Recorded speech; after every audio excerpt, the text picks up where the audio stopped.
We've been talking this semester about content analysis and children's advertising. Now it's time to take a look at a couple of aspects of advertising, including gender and race. We'll start with gender this week. So let's get started. Previous content analyses have shown a consistency in gender stereotyping in advertising.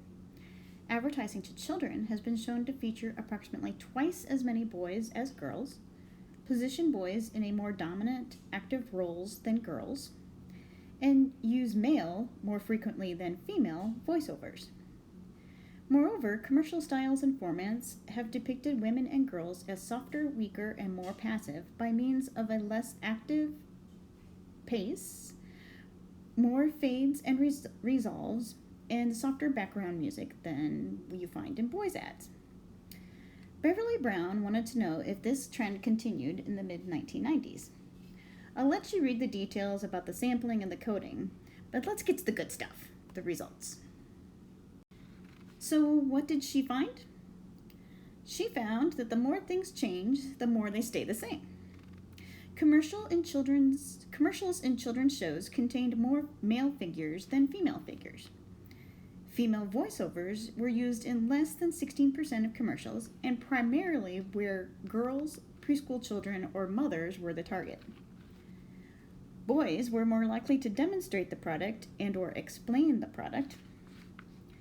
Girls were never shown using products designed for boys and were less frequently depicted using products that were not sex-typed. And there were no commercials that showed boys using products targeted towards girls. What about actions and formats? Commercials targeting boys were significantly more active and substantially more aggressive than commercials targeting girls.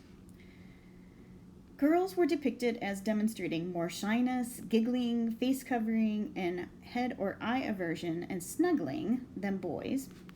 Boys and men were more likely to engage in ritualized domination behaviors such as holding, mock assault, and throwing, whereas girls were more likely to assume deference postures that conveyed coyness or bashfulness, such as lowering and tilting of the head. Boys are shown as being in more engaged behaviors.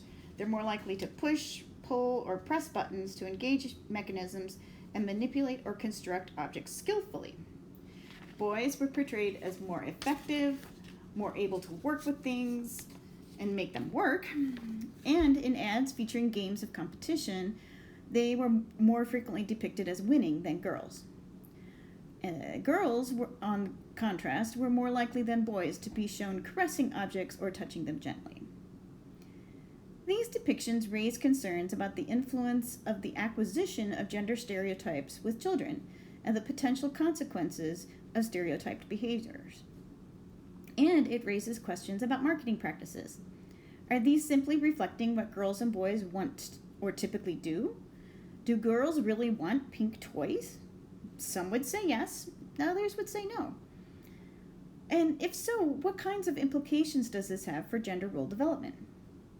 So these are ideas to ponder as you consider the effects of gender depiction in children's advertising.